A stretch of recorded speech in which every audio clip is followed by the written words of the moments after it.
보니까 교회별로 나눠서 하면 하세월이겠더라고요. 그래서 좀 쉬운 부분은 빨리빨리 넘어가고 어차피 뒤에 갈수록 계시록은 드라마틱하니까 그런 부분은 좀 천천히 가더라도 속도를 다음부터 빨리 내도록 하겠습니다. 제가 오늘 주제가 에베소 교회를 통해 배워야 할 점 그랬는데 계시록 2장 1절에서 5절까지 읽고 기도하고 시작하겠습니다. 자, 읽겠습니다. 에베소 교회의 천사에게 기록하라. 그의 오른손 안에 7 별들을 쥐고 있느니 곧 7 금 등잔대들 한가운데 거니는 이가 이런 것들을 말하노라. 내가 너의 행위들과 너의 수고와 너의 인내와 내가 악한 자들을 참을 수 없었던 것을 아노라. 또 자신들이 사도들이라 말하지만 사도가 아닌 자들을 내가 시험하여 그들이 거짓말쟁이들임을 찾아냈도다. 또한 내가 참고 인내하였으며 나의 이름을 위하여 수고하였고 낙담하지 아니하였도다. 그럼에도 불구하고 내가 너를 반대하는 것이 다소 있나니 내가 너의 처음 사랑을 버린 까닭이라. 내가 너의 처음 사랑을 버린 까닭이라. 그러므로 내가 어디에서부터 떨어졌는지 기억하고 회개하여 처음 행위들을 하라. 그렇지 않고 내가 회개하지 않으면 내가 너에게 속히 오겠고 너의 등잔대를 그의 위치에서 옮기겠노라. 기도하겠습니다. 아버지 하나님 감사합니다. 늘 주님의 은혜 가운데 산다고 고백하지만 때때로 우리가 육식 가운데 거할 때가 많음을 고백하고 회개합니다. 주님, 이 마지막으로 갈수록 믿음 없는 시대로 갈수록 믿음 있는 자를 찾는다고 하셨으니 저희도 깨어있게 하여 주시고 우리가 말씀 안에서 우리의 삶을 온전히 지켜갈 수 있도록 보호하여 주시옵소서. 주님, 오늘 오후에 계시록 에베소 교회를 통하여 저희가 무엇을 배워야 할지 같이 나누기를 원합니다.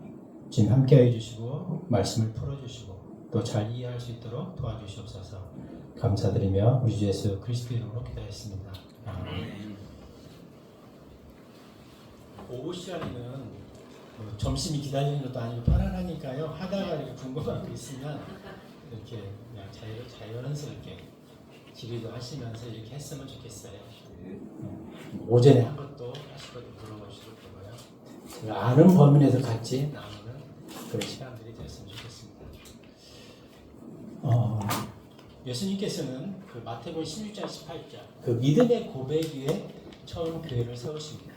제가 지난주에 말씀드렸지만 교회란 그 보통 불러내어진 모임 에클레시아라고 했잖아요. 근데 교회는 단순히 불러내어진 모임만은 아니라는 것입니다. 일반적인 의미의 공동체와는 좀 다르다는 것입니다. 교회는 예수 그리스도가 교회의 머리가 되시고 우리 각자는 그 지체가 된다는 것이죠. 그리고 교회는 구약 시대에는 감춰진 신비였어요.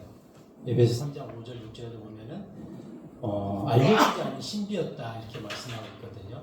그리고 골로새서 1장 25, 26절에도 보면은 여러 시대와 세대에 감춰져 왔었다 이렇게 말씀하고 있습니다.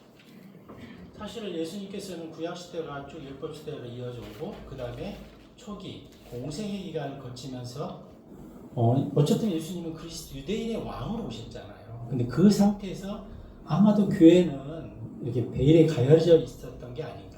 그래도 신비였던 것이라고 저는 생각을 합니다. 그래서 교회 역사를 조금만 간단히 설명을 드리면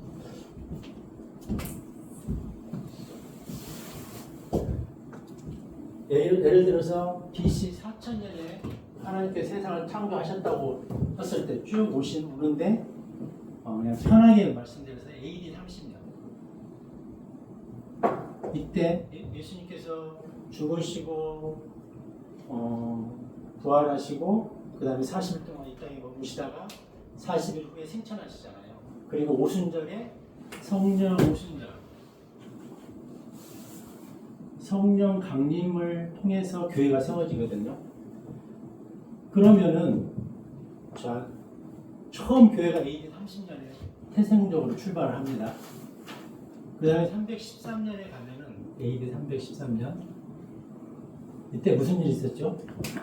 밀라노 침략 콘스탄틴 황제가 그 로마 그 콘스탄틴 황제가 기독교를 국교로 인정을 하잖아요. 실질적으로 380년에 국교로 인정을 했는데 어쨌든 기독교를 승인을 합니다. 그 전에는 기독교가 초대교회 때 엄청난 핍박을 받았지만 기독교가 왕성하게 성장을 하니까 정치적 입장에서 자기 세력을 좀 더 확대하기 위해서 이때 인정을 해요.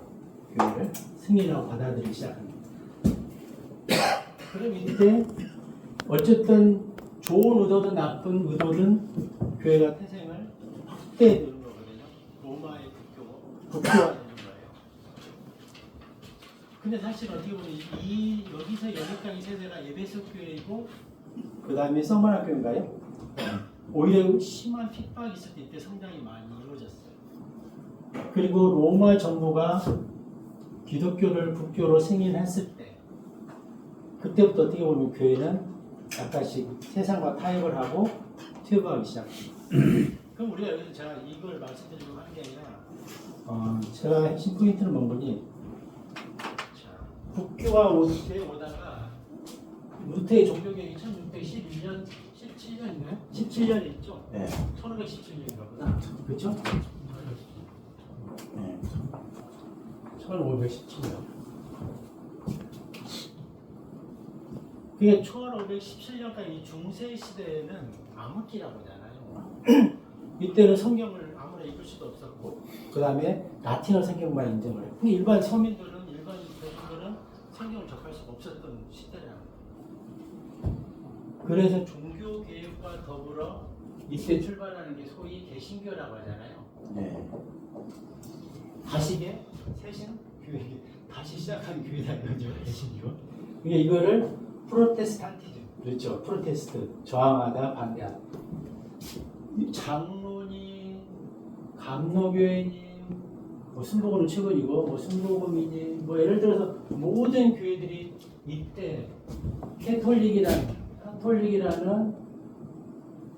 틀에서 새롭게 종교개혁을 통해서 교파들이 생기기 시작하는 거예요. 그래서 장로교회나 감로교회나 모든 뭐 성결교회 이런 데는 카톨릭적인 냄새가 많이 나요. 그래서 뭐 가운도 입는다거나 뭐 이렇게 뭐죠? 아무튼 그들의 문화 속에는 의식화되어 카톨릭처럼 어떤 전통에 따르는 그런 잔재들이 여전히 남아 있습니다. 그 제가 말씀드리고 싶은 건 AD 30년에 처음에 교회가 그리스도의 예수 그리스도의 믿음으로 세워지는데 우리 침례 교회는 그때부터 계속 이렇게 온 교회예요. 저희는 그렇죠? 나머지 개신교회, 장로교회니 감리니 순복음이 성결이 여기는 517년 종교개혁 이후에 태동했다고 보면 되는 거죠.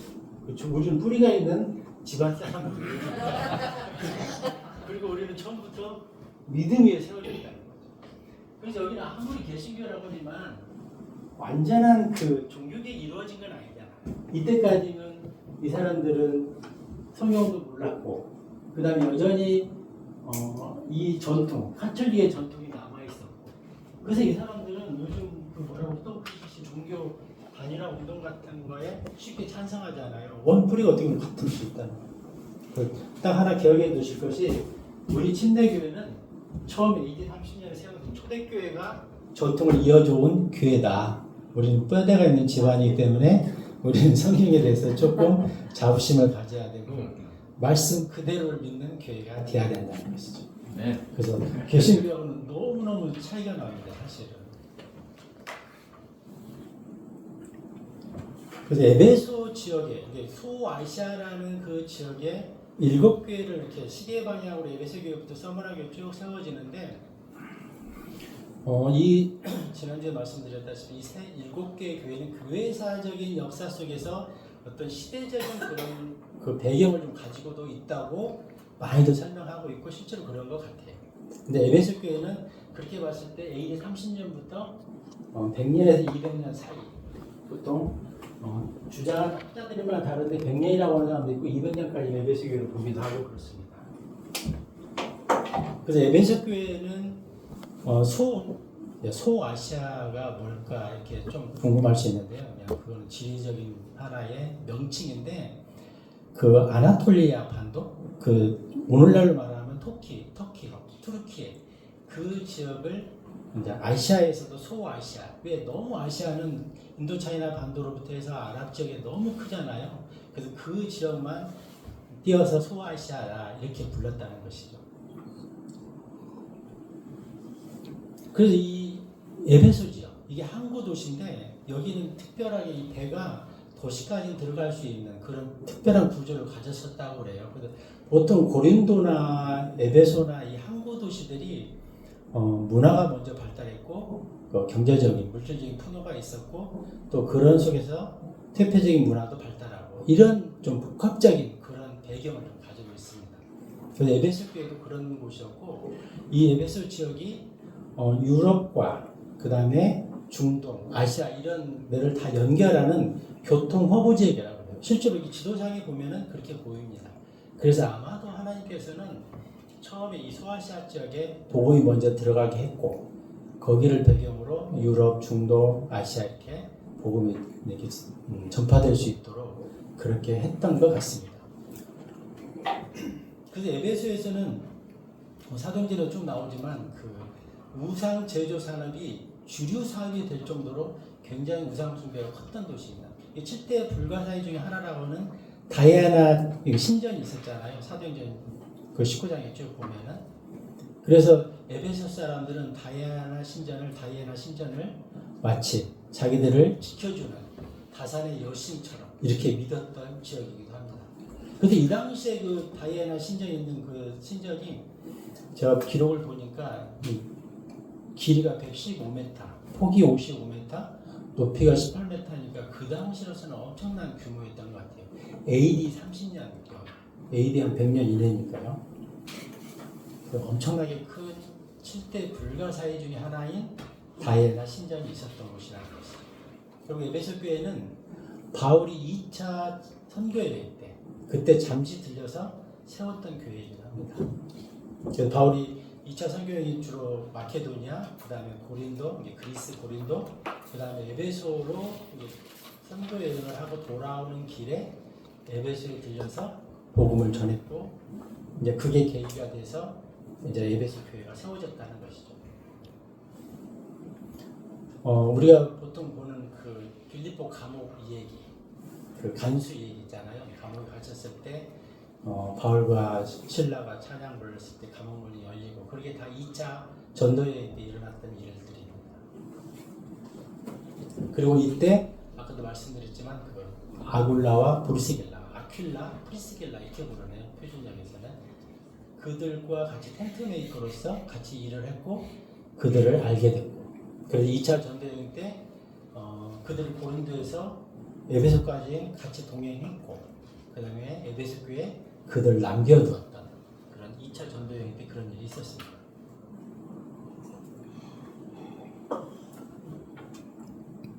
그리고 3차 선교여행 때는 이제 사도행 19장에 이 내용들이 나오는데 두란노 학교를 세워서 거기서 2년 동안 머무르면서 성경 말씀을 가르쳤고 그 후에 디모데를 에베소의 초대 목회자 임명했다는 것이죠. 디모데도 추신서에 보면 그 내용이 나오거든요. 그래서 에베소에 바울이 특별히 애정을 많이 쏟았던 교회이고 더더구나 디모데가 목회자로 활동했던 그 지역이 에베소 교회입니다. 그리고 에베소는 19장, 사도행전 19장을 한번 잠깐 보실까요? 19장 3절 19장 3절을 보면 사도행전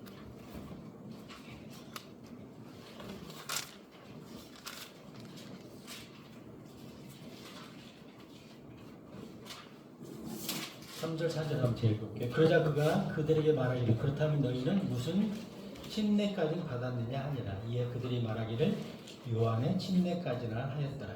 그때 바울이 말하기를 진실로 요한은 회개의 침례로 침례를 주며 백성에게 그들이 그의 뒤에 오시는 분, 즉 그리스도 예수를 믿어야 한다고 말하였느니라 하였더라. 이게 이제 바울이 그 에베소 사람들한테 물어보는 말인데요. 19절 3절에 보면 그렇다면 너희는 무슨 침례까지 받았느냐. 그러니까 바울이 이미 에베소 지역에 와서 복음을 전하기 전에 이들은 그 유대인 누군가를 통해서 복음은 듣고 있었던 것 같아요. 그리고 바울이 갔을 때 구체적으로 복음이 증거되기 시작했다는 것입니다. 계시록 2장 1절에 보면은 본문에 들어가서요. 여기 보면 교회의 천사에게 기록하라 이렇게 말씀하고 있습니다. 근데 여기서 교회의 천사가 누굴까? 이 의문이 굉장히 많아요. 저도 자료를 좀 많이 보고 찾아보고 했는데요. 한 90% 정도는 교회의 천사는 목사다. 아니면 말씀 전하는 자다. 뭐 이렇게들 많이 설명을 하고 있더라고요.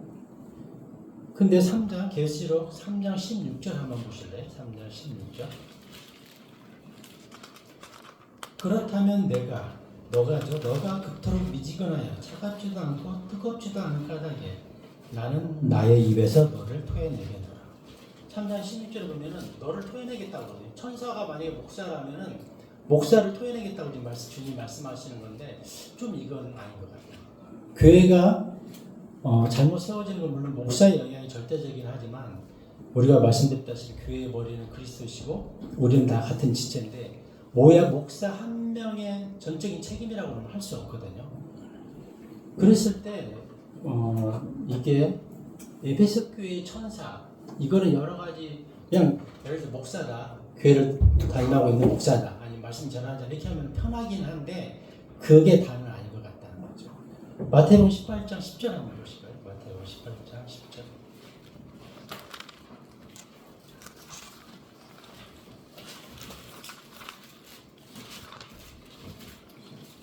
18장 10절에 보면 이렇게 말씀되어 있습니다. 마태복음 18장 10절. 너희가 이 어린 아이들 중 한 명이라도 멸시하지 않도록 주의하라. 이는 내가 너희에게 말하기를 하늘에서는 그들의 천사들이 하늘에 계신 나의 아버지의 얼굴을 항상 뵙고 있느니라 하기 때문이라. 그 어린 아이들 그들의 천사들이 있다고 하거든요.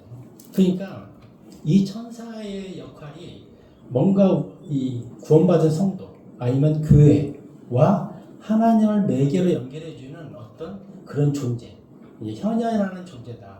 눈에 보이게 나타나는 존재라고 이렇게 표현도 되어 있는데 그런 존재일 수 있다는 것이죠. 그래서 실제로 하나님께서는 이 천사를 통해서 다 상황들을 보고 계시고 알 수 있다 이렇게 말할 수 있을 것 같습니다. 그래서 교회의 모든 상황을 하나님께 알고 보여주는 영적인 존재 이 정도로 이해하는 것도 나쁘지 않은 것 같아요. 우리가 단순히 교회 에베소 교회 천사, 그럼 에베소 교회에서 말씀을 전하는 목사 이건 아닌 것 같아요. 그렇게 표현하기는 너무 단순치 않다. 그 상황이 이렇게 말씀드리고 싶습니다. 그리고 2절에 보면 내가 너의 행위들과 너의 수고와 너의 인내와 너가 악한 자들을 참을 수 없었던 것을 알아. 또 자신들이 사도들이라 말하지만 사도가 아닌 자들을 내가 너가 시험하여 그들이 거짓말쟁이의 기림을 찾아냈더라. 근데 에베소 교회가 굉장히 훌륭한 교회였어요. 여기 보면은 수고하였고 인내하였고 악한 자들을 찾아내서 그들을 참아내지 않았고 그리고 사도라고 하지만 거짓 사도들을 거짓말쟁이로 이렇게 드러내게 하였고 이게 굉장히 훌륭한 교회였다는 것이죠. 그냥 거짓 사도들이 하는 말을 그대로 100% 믿지 않았다는 거죠. 그러니까 어떻게 보면 사도 시대에도 거짓 사도가 있었다는 거죠. 근데 오늘날도 거짓 목사, 그걸 꼭 표현 어떻게 해야 되나? 사건 목사? 아무튼 다양한 형태의 잘못된 교회 지도자들은 있을 수 있다는 거죠. 사도 시대에도 가짜, 거짓 사도가 있었다는 것을 보면. 근데 심지어 오늘날도 신사도 운동이라는 게 있잖아요. 사도 시대가 지나갔는데 새로운 신사도 시대가 도래했다는 거잖아요. 쉽게 말하면. 이게 사도라는 게 뭐죠? 예수님의 부활을 목격하고 예수님 직접 세운 게 사도잖아요. 근데 무슨 신사도 이름이라 해가지고 오늘날도 사도가 있다고 자칭 사도라고 주장한다면 이거는 100% 거짓 사도이거나 아니면 정말로 성경의 ABC를 모르는 존재일 수 있다는 것이죠.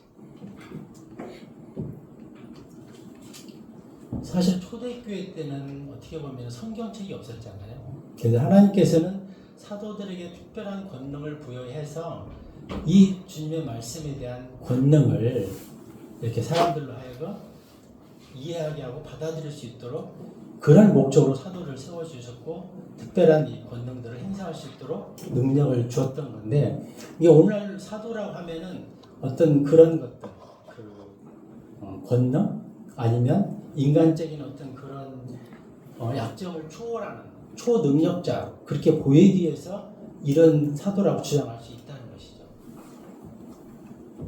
그 사도행전 19장 11, 12절 한번 보실래요? 사도행전 19장.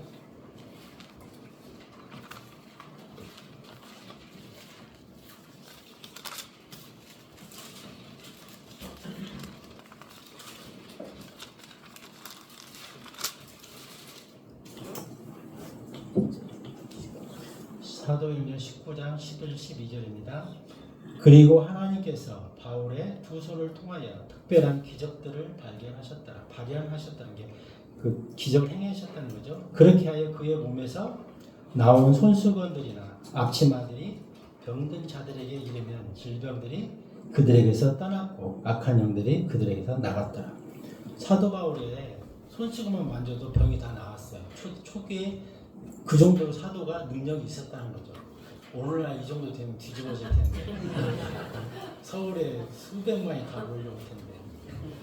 근데 바울의 마지막 시기 어느 정도 성경이 완성되어져 가고 교회가 어느 정도 성장하기 시작했을 때 어떤 일이 일어났었는지 한번 디모데전서 5장 23절 한번 보실까요? 디모데전서 5장 23절.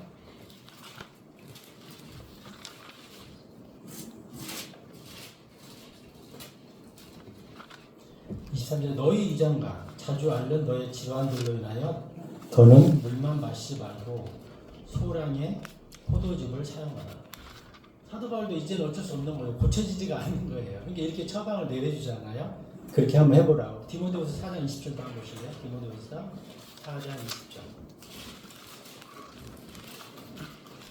에라스투스는 고린도에 거하였으나 프로피무스는 아파서 내가 밀레툼에 남겨두었나니. 바울이 아팠는데 고치지를 못했어요. 그래서 남겨뒀다는 거죠. 이게 사도들의 초기에 사역하고 후기로 갈수록 그 사도들의 능력이 제한적으로 바뀌는 것을 볼 수 있습니다.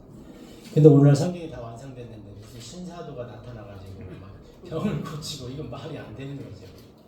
그리고 우리가 하나 알아야 될 것은 기적을 쫓으면 계속 기적만 쫓아요. 이 기적이 사람의 믿음을 도와주지 않는다는 거죠. 표적을 구하면 계속 표적만 구하게 더 큰 표적, 더 쇼킹한 표적을 구하지 그것을 통해서 믿음이 자라지는 않는다. 하나님이 누구보다 이 내용을 잘 아시기 때문에 사도들의 능력도 시간이 흘러가면서 서서히 제한적으로 바뀌었고 처음에는 사도 바울의 손수건만 손을 대도 병이 다 나왔는데 나중에는 고칠 수 없었다는 것이죠. 그런 측면에서 보더라도 신사도 운동은 새빨간 거짓말이라는 거죠. 계시록 2장 3절 계속 보시면요. 또한 내가 참고 인내하였으며 나의 이름을 위하여 수고하였고 낙담하지 아니하였도다. 이게 에베소 교회가 굉장히 훌륭한 교회였다는 거죠. 참고 견뎠다는 거죠. 참고 견뎠다는 것은 내가 바르게 행하지만 그 열매가 바로 나타나지 않을 때 견디고 있었다는 것이죠. 그리고 아픈 고난이 있었지만 그것을 참았다는 거죠. 그리고 인내하고 있었다는 거죠. 주님을 위하여 수고하고 낙담하지 않아 믿음 안에 있었다는 거죠. 분명히 실패와 어려운 상황이 있었지만 믿음 안에 거하였고 그걸로 인해서 좌절하지 않았다는 것이죠. 근데 에베소 교회는 전체적으로 보면은 굉장히 3절, 2절, 3절에 보면은 훌륭한 교회였어요. 오늘날 아마 이 정도 교회면은 굉장히 훌륭한 교회입니다. 사실 오늘날도 보면은 그냥 앞에서 목사가 얘기하면 100% 그냥 믿어버리잖아요. 우리 목사님이 이랬는데 이렇게 나오잖아요. 베레아 성도들은 그 말씀이 그러한가 하여 날마다 성경을 참고했다고 하거든요.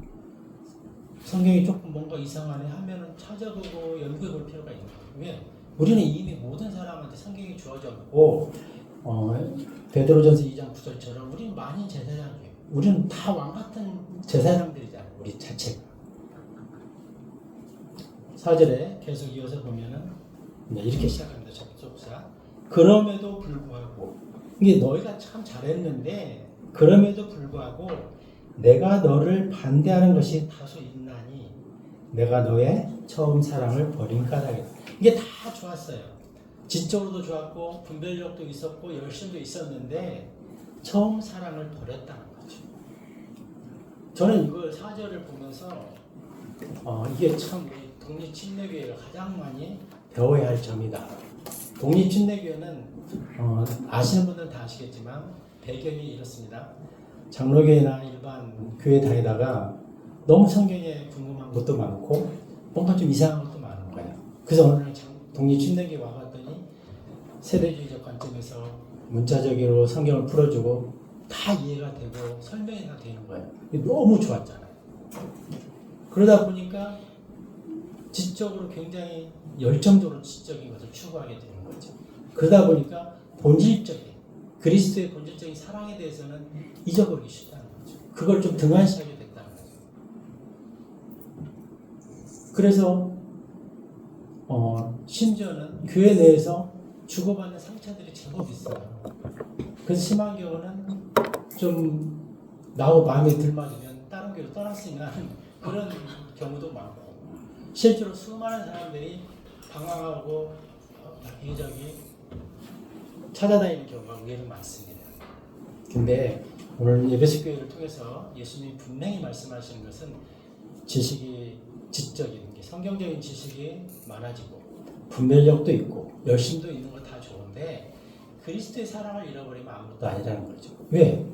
예수님이 이 땅에 사람의 모습으로 죄인의 모습으로 오셨던 궁극적인 목적이 사랑이라는 거죠. 죽어가는 혼들을 주께로 인도하기 위해서 그들을 구원받게 하기 위해서 오셨는데 지적인 걸 아무리 충족시키고 만족하고 열심을 낸다 하더라도 그 본질을 놓쳐버리면 아무것도 아니라는 거죠. 고린도서 굳이 13장 사랑이라는 얘기를 말씀을 안 드리더라도 그래서 우리 독립침례교회 우리가 막 지적인 어떤 그런 볼품에 갈망하다가 성경 지식이 어느 순간에 하나씩 다 풀리기 시작하고 모든 게 막 알아져 가고 할 때 우리가 놓치기 쉬운 게 사랑이라는 거죠. 사랑으로 품는 것, 좀 뒤따라오고 좀 더디게 따라오는 형제자매를 품고 가는 것에 대해서 우리가 놓칠 수 있다는 것이죠. 만약에 우리가 그런 모습을 보인다면 우리가 돌이켜야 된다는 거지. 어떻게 돌이키고 5절에 보면은 내가 어디에서부터 떨어졌는지 기억하고 회개하여 처음 행위들로 돌이키라는 것입니다. 그렇지 않으면 뭐라고 말씀하시죠? 등잔대를 옮기겠다고 말씀하고 있습니다. 그래서 여기를 영어적으로는 굉장히 쉬워요. remember 기억하고 repent 그 다음에 옮긴다는 것은 remove인데 제가 볼 때 이거는 remove를 하겠다는 것은 옮기겠다는 하나님이 예수님이 하시는 거고 우리가 할 것은 기억해서 remember하고 회개해서 repent하고 처음 행위들을 하는 것 그래서 리셋시키는 거죠. 우리의 삶 처음 행위들 그게 가장 중요하다. 우리가 계속 이걸 묵상할 필요가 있어요. remember 뭘 기억해야 되죠? 내가 어떤 상태에서 구원받았는지 내가 얼마나 하나님의 사랑을 입었는지 그러면 지금의 나의 모습이 과연 그때 그 사랑을 그 은혜를 입은 자로서 바르게 지금 가고 있는지 만약에 하나라도 어긋나는 게 있다면 하나님 앞에 당당하게 하나님 앞에 정직하게 회개하고 돌이키는 거 그래서 처음 리셋 처음의 상태로 나를 되돌리는 거 이게 중요하다는 거죠. 5절에 리멤버하고 리펜트하고 그 다음에 리셋시키는 삶 이게 중요하다는 거죠. 그래서 보면 어디서 떨어졌는가를 기억하라는 거죠. 갈라디아서 5장 4절 한번 보실까요? 갈라디아서 5장 4절.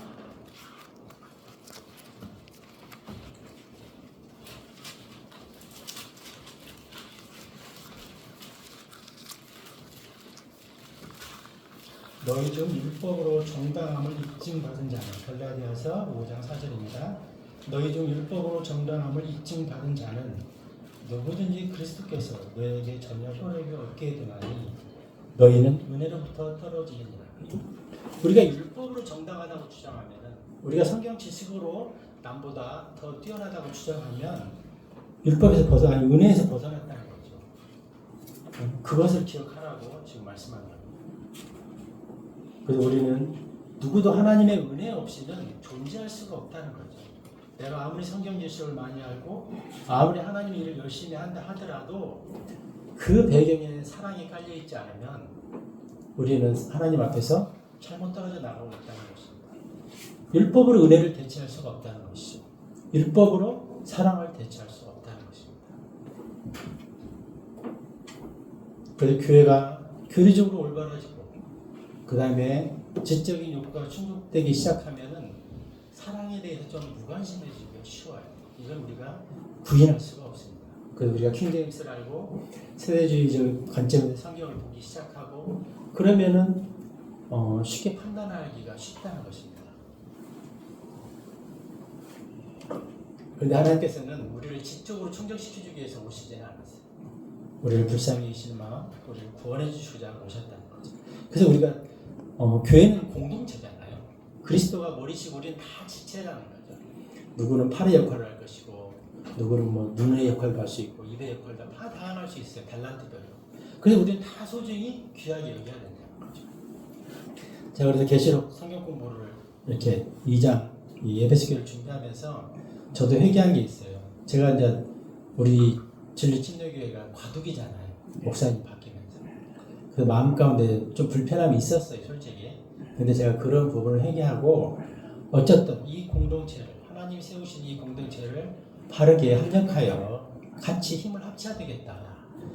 그런 생각을 하니까 제 마음이 좀 편해지더라고요. 그래서 목사님을 좀 더 돕고 어쨌든 하나님 어떻게 앞으로 인도하실지는 모르지만 그 다음에 내가 할 수 있는 역할에 대해서는 조금 더 안정적으로 좀 그 중심을 좀 잡아주고 그런 생각들이 들더라고요. 그래서 우리가 분별력을 가지고 바르게 분별하는 건 좋지만 지나치게 판단을 앞세워서 그게 정죄가 되면 곤란하다는 거죠. 그래서 우리도 우리 주변에 혹시 좀 더디게 따라오는 분이 있다면 그분들을 품고 가야 되고 그분들과 다시 관계를 회복해야 되고 그분들을 안고 가야 된다는 것이죠. 그래서 우리가 형제자매를 사랑으로 품어주는 이 복음의 핵심 그 키포인트를 놓치지 말아야 된다는 것입니다. 차가운 머리만 남고 뜨거운 가슴, 사랑을 잃어버리면 하나님은 결코 기뻐하지 않으실 거라는 것입니다. 그래서 우리는 사역의 열심과 교리적인 정확성에 더 플러스해서 그리스도의 사랑을 품고 가야 된다는 것이죠. 그래서 역시 동일해요. 진리는 갈라디아 3장 3절 너희가 영적으로 시작하여 육으로 망할 것이냐 이렇게 반문하는 거예요. 우리가 그리스도의 사랑으로 영적으로 구원받았는데 이제 지식이 좀 커진다고 해서 육적인 게 더 앞서다가 망할 수 있겠냐 이거죠. 그래서 우리는 끝까지 그리스도의 은혜로 그리스도의 사랑으로 영적인 것으로 우리를 채워가야 된다는 것입니다. 6절에 보시면 그러나 이것이 너희에게 있으니 내가 니골라파 사람들의 행실들을 증오한 것이라 나도 그것을 증오하노라 이렇게 말씀한 것입니다. 여기서 니골라파 사람이 우리가 니골라당 많이 들어봤잖아요. 그거를 이제 표준적인 니골라파 이렇게 말씀하고 있는데 이걸 어떻게 보면 어떤 물리적 지배권, 어떤 계급주의 이런 걸 말씀하는 거죠. 교회가 이제 커지다 보면은 사실 계속 반복된 말씀이지만 그리스도가 교회의 머리고 나머지는 다 지체 어떻게 보면 목사도 지체고 장로, 집사, 뭐 안수, 권사님도 계시죠. 다 똑같은 지체에 불과할 뿐이라. 이 계급이 아닌데 오늘날 교회는 자꾸 세분화시키고 있어요. 집사도 안수 집사 따로 있고 그래서 자꾸 뭔가 계급주의 관료제화 되어 가고 있다는 거죠. 그리고 장로가 되면 조금 더 어깨에 힘이 들어가고 바로콘도 세지고 사실은 예수님도 섬김을 받으러 온 게 아니라 섬기러 오셨다고 그랬잖아요. 교회는 그럴 필요가 없다는 것이죠. 그래서 다행히 에베소 교회는 그들의 행위를 미워했다 이렇게 말씀하고 있어요. 미워했는데 기록한 이유가 뭘까요? 오늘날 우리가 반면선생으로 사물하는 거죠. 오늘날 교회들이 너무나 이런 거에 익숙해졌어요. 교회가 규모가 커지고 사이즈가 어느 정도 확대되면은 관료주의처럼 바뀌기 시작하는 거예요. 계급주의가 이게 도입되기 시작한다는 것이죠. 조금 먼저 나오는 사람, 나중에 나오는 사람. 그래서 흔히 성경에는 없는 말이지만 하는 용어 중에 하나가 목회자가 있고 평신도가 있잖아요. 다 평신도예요. 예수님 빼놓고는 다 평신도예요. 그래서 혹시라도 이런 것들에 대해서 우리가 분명하게 관점을 가지고 있어야 된다는 거예요.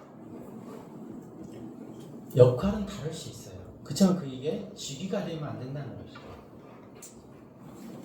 뭐 공무원 사회에 아주 계급별로 그게 그래서 통제권이 있지만 교회는 그런 조직이 아니라는 거죠. 우리는 다 죄인일 뿐이에요, 사실은. 예수님의 은혜로 우리는 구원받은 존재일 뿐이에요. 구원받은 죄인이라는 거죠. 여전히 우리는 구원받았어도 그래도 그런 의식은 떨쳐버려야 된다는 거죠. 우리의 목표는 전도와 구령과 복음 전하는 일. 교회 안에서 불협화음이 있으면은 그 일이 방해를 받는다는 거죠. 그리고 우리는 3장 고린도전서 3장 16절처럼 우리는 성전, 우리 안에는 성령님 계시는 성전이고 베드로전서 2장 9절처럼 우리는 독특한 백성이고 왕가의 제사장들이라는 거죠. 다 똑같다는 거죠. 교회 내에 계급주의는 있을 수 없다는 것입니다.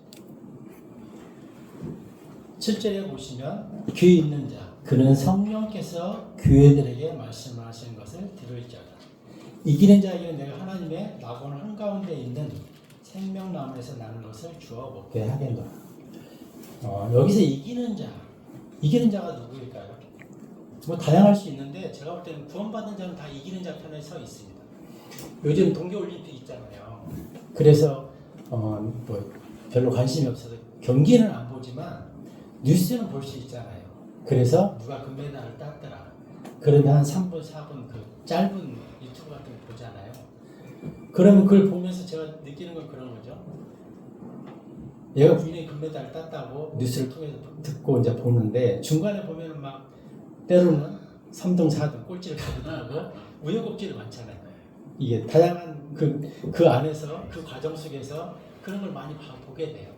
그렇지만 마음속에 쪼릿함을 막 이렇게 긴장감은 있는데 염려하지는 않아요. 왜? 이 애가 승리했고 금메달 땄다는 걸 알고 보기 때문에.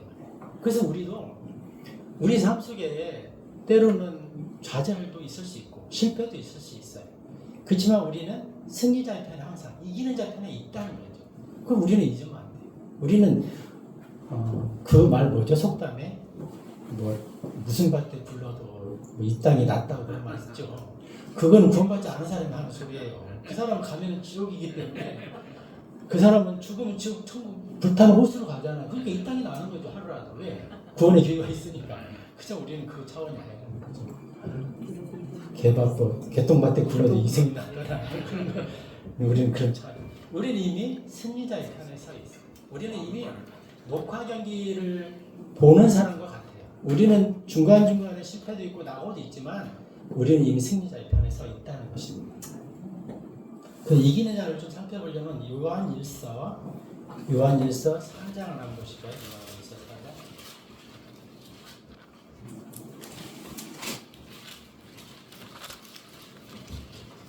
요한일서 4장 4절을 제가 한번 읽어보겠습니다. 어린 자녀들아, 너희는 하나님께 속하고 그들을 이겼느니라.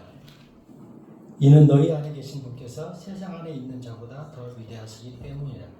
그러니까 우리는 하나님께 속하였고 하나님은 세상에 누구보다도 크시다는 거죠.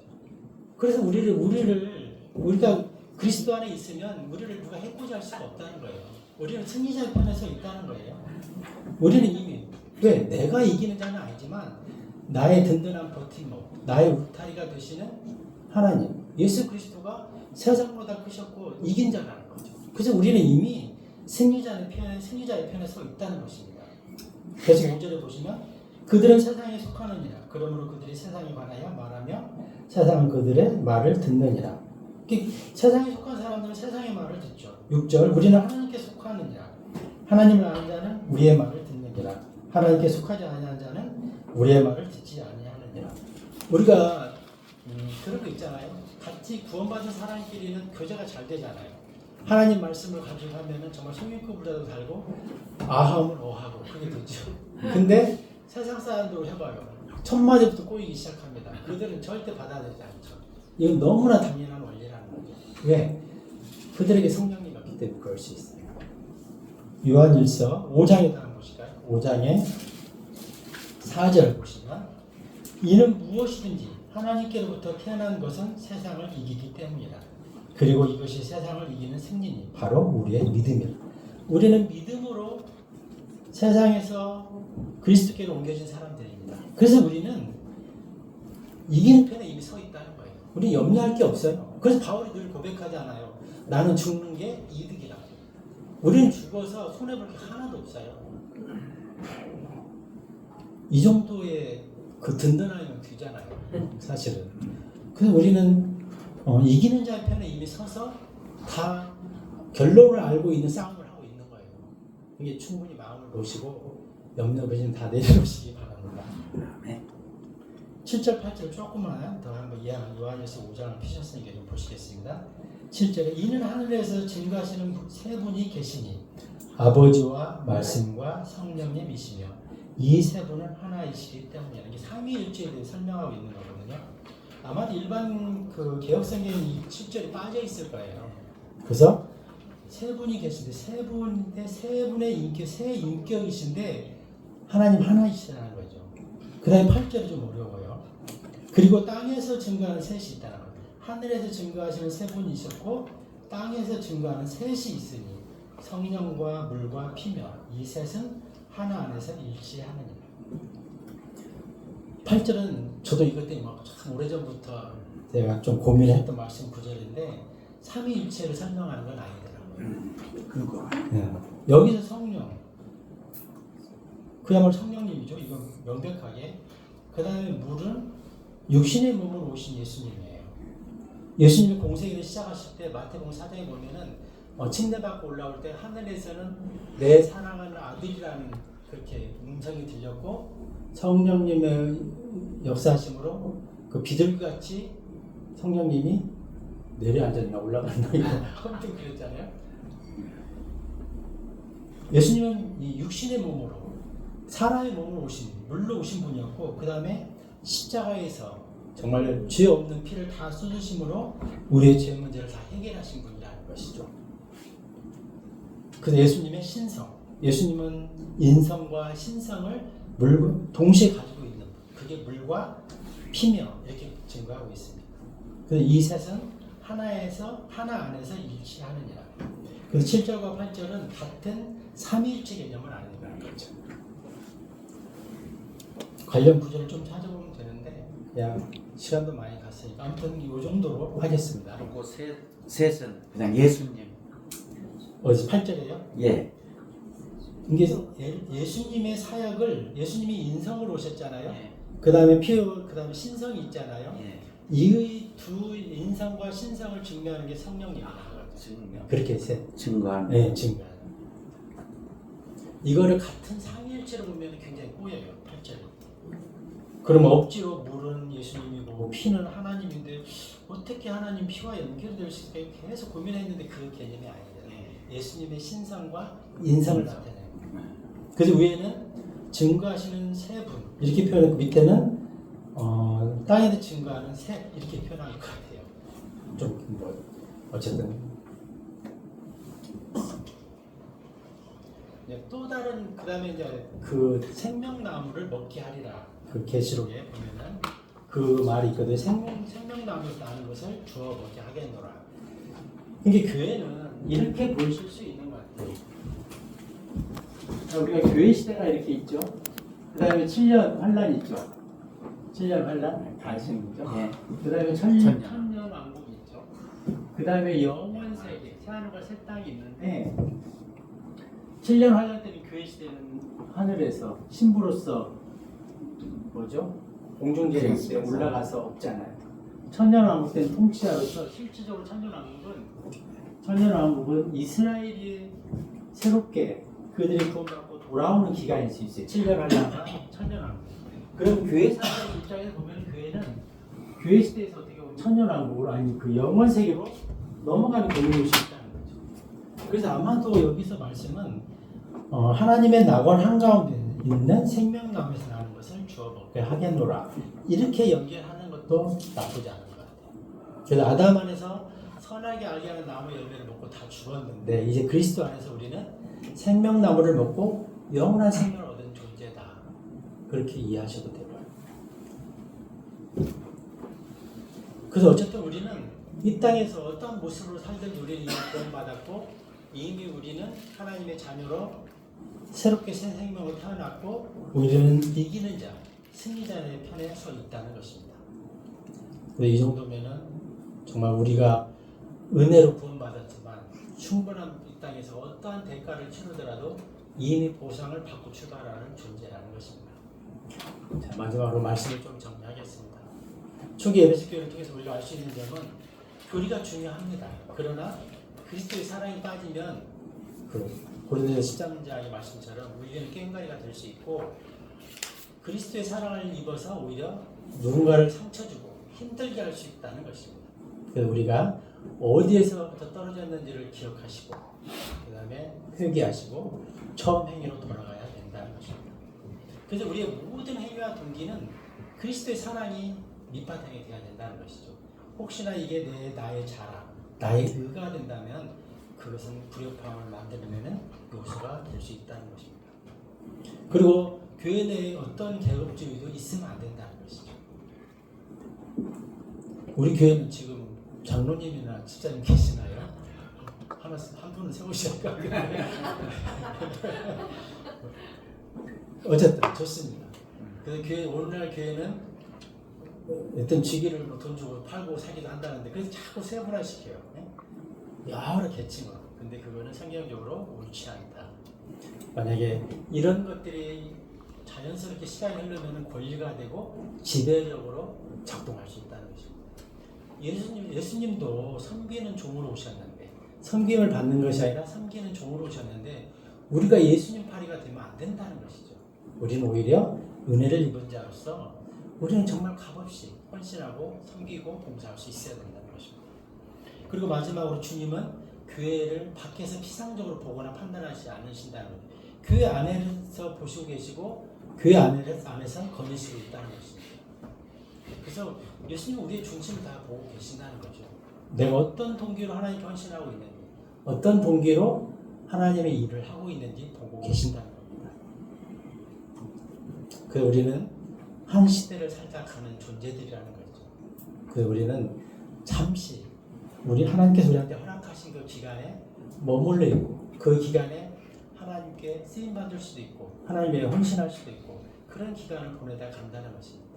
그래서 우리는 교회를 어떤 경쟁의 도구나 아니면 나의 얼굴을 높이는 그런 그 시기로 그런 존재로 내세워서는 안 된다는 것입니다. 그 복음으로 우리가 헌신하고 사랑으로 교회를 세워가는 것보다 더 가치 있는 일은 없다는 것이죠.